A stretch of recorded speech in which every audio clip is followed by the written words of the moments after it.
Welcome, family.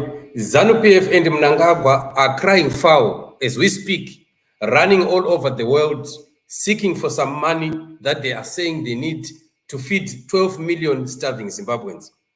But the main question is, when Zanu PF begins to blame El Nino and any other reasons beside themselves, it is because of the insincerity that we know in Zanu PF. And yet, when we look back into the mistakes that have been done by Zanu PF, these clearly indicate that the problems that we are facing with food as a country is not only an issue of the El Nino, the drought, and the like. It is also has a lot to do with the administration of the Zanu PF government. The policies of Zanu PF have caused the situation of Zimbabwe to be where it is today. It is all because of the mistakes of a government that does not have a mandate to run, a government that steals elections, a government that does not have the heart of the Zimbabwean people, a government that is bent on stealing, a government bent only on enriching itself. And this is the scenario that we are facing. Right now, many places, many farms that used to be very, very productive are no longer as productive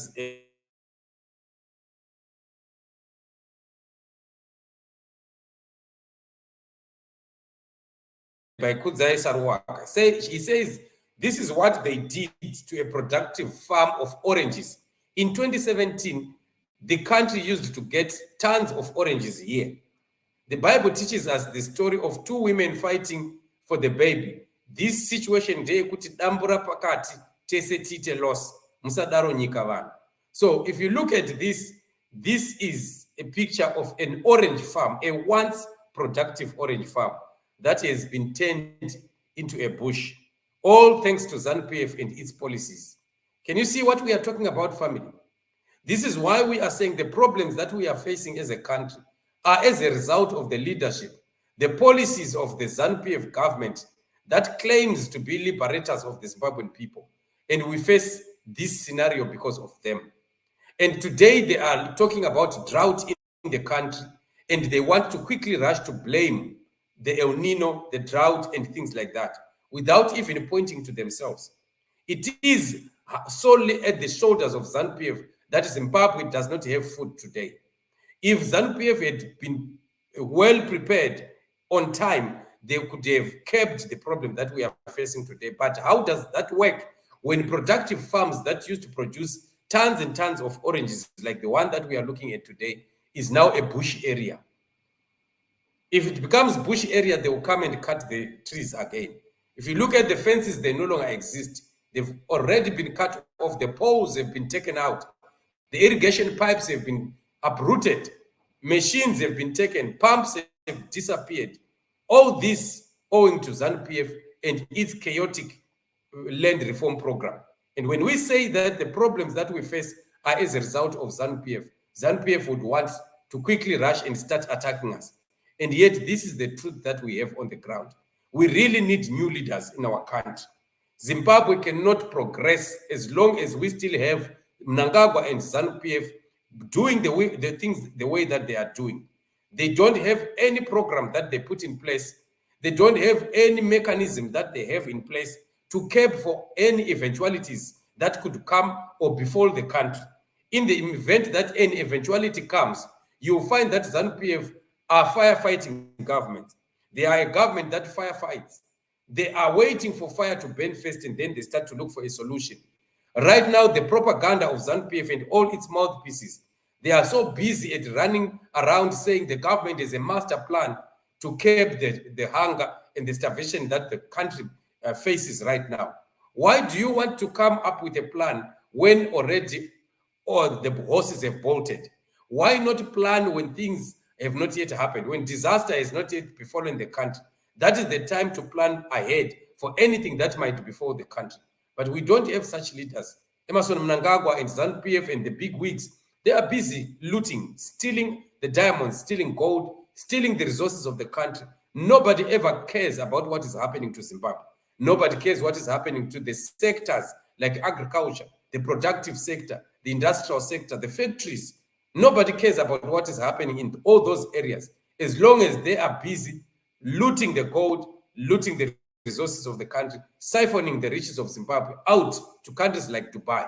And we have countries like Dubai rising up, countries like Dubai prospering when Zimbabwe continues to sink. We definitely need freedom in Zimbabwe. Our country needs to be freed from a leadership that is careless, a leadership that is heartless, a leadership that is bent on destroying the little that we have. Now our country continues to sink because we are in this kind of predicament because of the kind of leaders who force themselves upon Zimbabwe and the Zimbabwean people. But the time of change has come, and this is the season of change, and we will continue to demand freedom for the Zimbabwean people. So this is the situation that we are facing. Many farms, family, have turned into bushes. No more production, and they are in the hands of Zanu-PF and their families, and they are not ready to release those farms to people that could use those farms for productive reasons so that the nation can be able to feed itself. Very sorry, very shame situation that we find in our country, all owing to a government that does not have a mandate to run the country. So this is the scenario, this is the development that we are having in our country. And when they run around asking for money and they don't get it, they will start to politicize the food. And many people that do not support ZANU-PF or are purported to be enemies of ZANU-PF will not receive any grain from ZANU-PF because they are deemed enemies of ZANU-PF and enemies of the state. And they politicize the sabukus, the chiefs are being used to politicize food in the rural areas. And we find that our parents, who are known to be children of those that are against ZANU-PF, they will continue to suffer in the rural areas, all owing to Mnangagwa. And yet Mnangagwa calls himself a listening president and a president for everyone. This is sad for our country. We really need change in the country. We really need to continue praying for change to happen in our nation. Our nation needs to have leaders that care and leaders that can take us out of these doldrums that we find ourselves in today. Besides that, we will continue to suffer as a nation. We will continue to go down as a nation. But God is in it. God is on the move. We are going to take over our country and make sure that the country recovers from all the destruction that we have seen ZANU-PF doing.